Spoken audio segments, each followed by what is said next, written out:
Reliance అధినేత ముఖేష్ అంబానీ దేశంలో పెద్ద ప్లాన్ కి తెరలేపుతున్నారు. ఈ క్రమంలో రెన్యూవబుల్ ఎనర్జీ రంగంలో గుజరాత్ తర్వాత ఏపీని తన పెట్టుబడికి గమ్యస్థానంగా ఎంచుకున్నారు.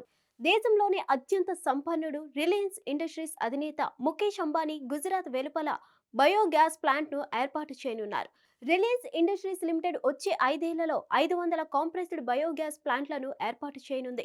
ఇందుకోసం కంపెనీ 65,000 కోట్లు పెట్టుబడి పెట్టనుంది. ఎకనామిక్ టైమ్స్ ప్రకారం రిలయన్స్ ఈ బయోగ్యాస్ ప్లాంట్ ను ఆంధ్రప్రదేశ్లో ఏర్పాటు చేయనుంది.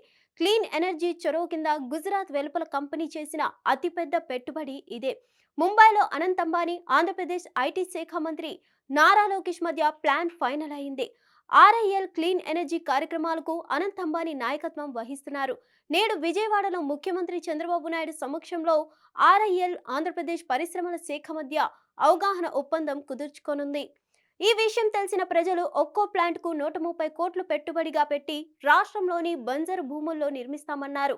రాష్ట్ర ప్రభుత్వ అంచనాల ప్రకారం ఈ ప్లాంట్ల వల్ల ప్రత్యక్షంగా పరోక్షంగా 2.50 లక్షల మందికి ఉపాధి లభిస్తుందని అంచనా. ఆంధ్రప్రదేశ్ ప్రభుత్వం ఇటీవల నోటిఫై చేసిన ఇంటిగ్రేటెడ్ క్లీన్ ఎనర్జీ పాలసీ కింద జీవ ఇంధన ప్రాజెక్టులకు ప్రోత్సాహకాలను ప్రవేశపెట్టింది. ఇందులో కంప్రెస్డ్ బయోగ్యాస్ ప్లాంట్లను ప్లాంట్పై 5 సంవత్సరాల పాటు స్థిర మూలధన పెట్టుబడిపై 20% సబ్సిడీతో పాటు రాష్ట్ర వస్తువులు సేవల పన్ను, 5 ఏళ్ల పాటు విద్యుత్ సుంకం పూర్తి రియంబర్స్మెంట్ కూడా ఉన్నాయి. వాస్తవానికి గుజరాత్ తర్వాత క్లీన్ ఎనర్జీ రంగంలో ఇంత భారీ స్థాయిలో అంబానీ పెట్టుబడిగా పెడుతుంది ఏపీలో కావడం విశేషం. ఒక్కో ప్లాంట్ ఏర్పాటుకు దాదాపు 130 కోట్లు వెచ్చిస్తున్నట్లు సమాచారం. ఏపీలో రిలయన్స్ గ్రూప్ తలబెడుతున్న ఈ మెగా ప్రాజెక్ట్ మొత్తంగా 2.5 లక్షల మందికి ఉపాధి అవకాశాలను కల్పిస్తుందని ఏపీ సర్కార్ అంచనా వేస్తుంది. అయితే ప్రస్తుతం రిలయన్స్ గ్రూప్ లో క్లీన్ ఎనర్జీకి సంబంధించిన భాగాన్ని అంబానీ చిన్న కుమారుడు అనంత్ చూస్తున్నందున ఈ మెగా ప్రాజెక్ట్ ఆయన చేతుల్లోనే ఉన్నట్లు తెలుస్తుంది. అయితే దీనికి ముందు అనంత్ అంబానీకి ఏపీ ఐటీ మంత్రి నారా లోకేష్ ముంబైలో కలిసి పెట్టుబడి ప్రాజెక్టును కొలిక్కి తీసుకొచ్చారు.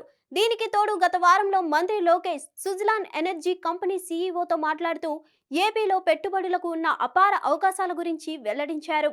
రైతులు ఎకరాకు ఏటా 30,000 ఆదాయం పెంచుకోవచ్చని అంచనాలు చెబుతున్నాయని అధికారులు తెలిపారు. అలాగే కంప్రెస్డ్ బయోగ్యాస్ ప్లాంట్ వల్ల రాష్ట్రానికి అనేక ఆర్థికేతర ప్రయోజనాలు ఉన్నాయి.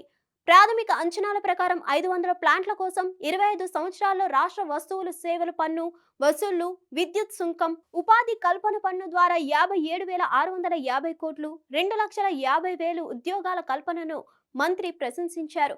ఇది రాష్ట్ర యువతకు గేమ్ చేంజర్ అని ఆయన అన్నారు.